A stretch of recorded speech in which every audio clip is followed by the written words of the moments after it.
Hi there, everybody. This is David, and a really freaking fascinating article came out about Final Fantasy VII Part 3, about the remake Part 3. They sat down with the director of the game, Mr. Hamaguchi, and he talked about turn-based combat, spin-offs, minigames, DLC, linearity versus open world, tons of stuff. This is a 3-part interview. This thing is massive, and I want to go through it, kind of distill it down for you and give you my opinion on all of it. And I do think that that's worth a sub, as I do try my hardest at 100,000 subscribers. With your help, your like, and your sub, I just know that I can get there. So thank you so much for that. I highly appreciate it. And there's a lot to go over here, so bear with me as we go through, because this is kind of ridiculous. He even talks about like spin-offs of Final Fantasy VII, even focusing on like different characters, like a Final Fantasy VII part Kate Sith or whatever, you know, like there's a lot here, and I think it's absolutely fascinating.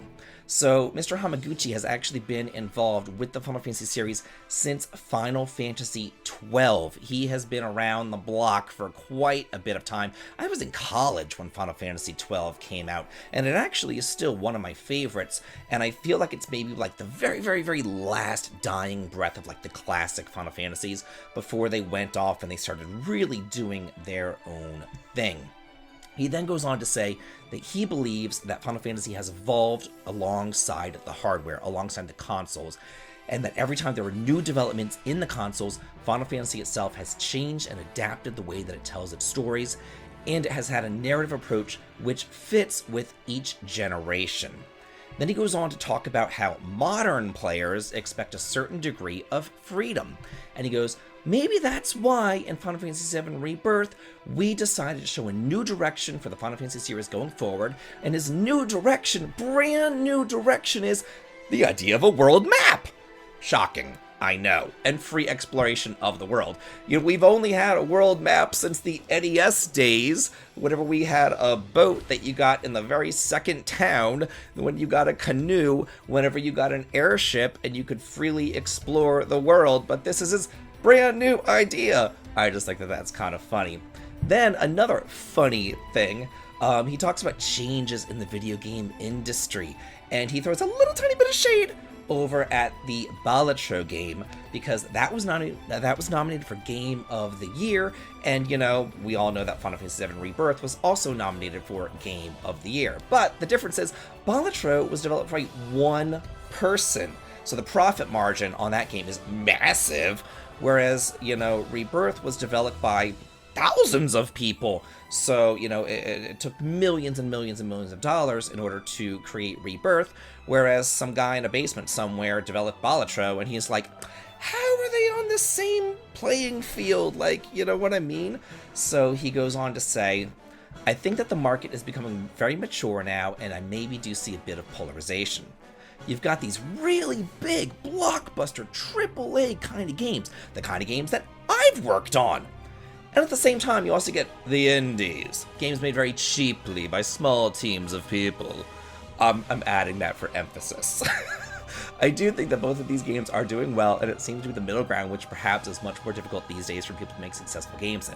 So to see that we've been nominated in the same lineup of Balatro is kind of showing where we are, and I just think that it's interesting. So, like, if you read between the lines there, I think that you see what he's trying to say. He's like, how in the world is Final Fantasy VII Rebirth, this massive game full of thousands and thousands of hours of content, this massive game, how is that even in the same, like, conversation as Balatro? So I'm just like, wow, like, you know what he's trying to say there, but he's, you know, polite Japanese and he can't, but he's definitely, he can and he did, so I am dying with that.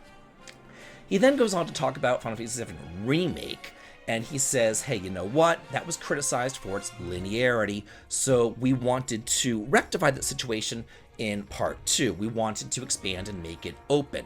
And then he also said that before they even released Remake, he knew it was too linear. He says he knew that people were going to say, hey, I wish that I was able to explore like the entire city of Midgar on my own and go wherever I want to, whenever I want to, completely freely anytime and anywhere. And he understood that. Did he do anything about it? No, but he understood it. So he thought, you know what, we're going to fix that in part 2. We're going to make sure that that's different. And he thinks that that's important because he knows that this is a trilogy. And he knows that, hey, if part 1 is really linear and part 2 is really linear, everybody's going to say, oh, part 3, it's just going to be more of the same. It's going to be really linear. So he wanted to switch things up. And he's like, okay, well, we're going to make part 1 linear. We're going to make part 2 kind of an open region, open worldy sort of thing. But we've got to do something different with part 3. So he says, people would lose that level of expectation and excitement if we did the same thing in each game. So we asked ourselves, what would be possible to do in the third game? So I felt very much we had to evolve and expand it and take it in a new direction from the first and the second game. So here's what I think he is going to do. I think, and I've said this before, and I'm going to say it again, I think he's going to do like a World of Ruin sort of thing. The first couple of dungeons, it's going to be kind of like the part 2, you know, until Sid joins up with the team, until you go to Rocket Town, and maybe you get the Tiny Bronco, and then you get the High Wind, and it becomes a World of Ruin. And you can go to all the different places that you've been to in part 2, but then additional places that you haven't been to yet, Northern Crater, Wutai, you know, all those different places that you haven't yet been to, you will be able to go to in part 3, and the world will just be your oyster. Very World of Ruin, Final Fantasy VI-ish. I think that that is really what he is going to. Then he goes on and he says, you know what? He's throwing some shade here. I'm sorry, he is. He's like, I certainly respect turn-based combat, but it's not gonna be coming back anytime soon. Yeah. And I quote, first of all, I'm not gonna say that turn-based is better than action-based or the other way around. They've both got their places and they will be really great gaming experiences. We've certainly seen that with Metaphor ReFantazio, another Game of the Year nominee, and he does go on to say that that game's really great, which he didn't say about Balatro, but he did say about Metaphor. Just saying. So then he goes, I will say, in terms of advantages and disadvantages between them, having a more action-based style, it's all down to the input, really. The idea that if you push a button, your actions are immediately reflected on the screen, which generally leads to a higher level of immersion. So he's not saying that turn-based and action-based are better than one another, but he is saying that action-based has more immersion, so therefore he is saying that action-based is better than turn-based. So I'm just kind of reading between the lines here. He then goes on to say, hey, we want this third game to launch as quickly as humanly possible. We don't want this to drag on for a year and a day. So there is going to be no DLC for Rebirth. He understands that people want more content for Rebirth, but there will be no DLC, even though they did do the Yuffie DLC for Remake. They're not going to be doing any DLC for Part 2 so that they can move on to Part 3. Reading between the lines. What this actually means is Remake sold gangbusters. It did really freaking well. And then Rebirth sold like half of what Remake sold. So now like, oh my gosh, you know, what happens if Part 3 sells half of what Rebirth sold? Like, oh my god, we have millions and millions of dollars and all these people invested into it. Why can't we have one person make this game? You know, why can't we have the Balatro Man make this game?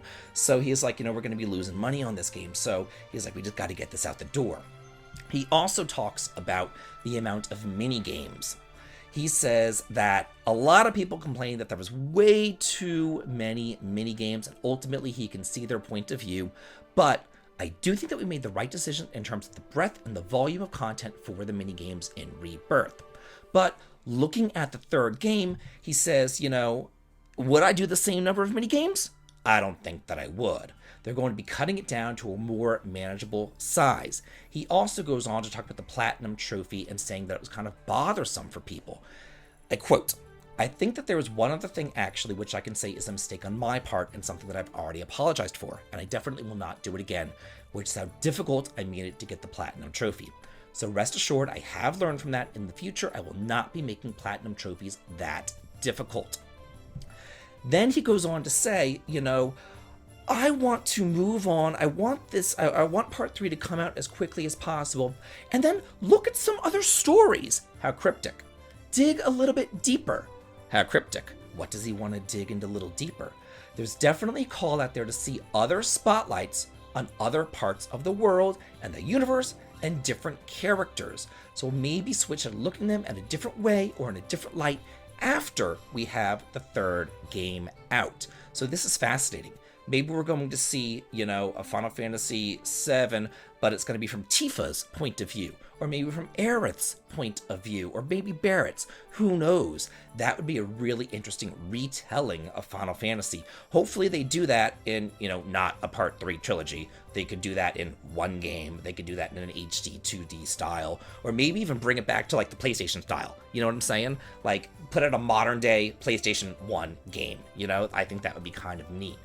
To see something like that. Or maybe they're just going to move on to a whole new ball game like Chrono Trigger. Just saying, I'm going to keep on saying. So yeah, I want to hear your thoughts on this interview because it's fascinating to me. And maybe I was a little bit shady today. I don't know. I'm just saying. But I had to read between these lines because, good Lord, it's kind of ridiculous. Anyway, let me know your thoughts in the comments. And as always, have a good day.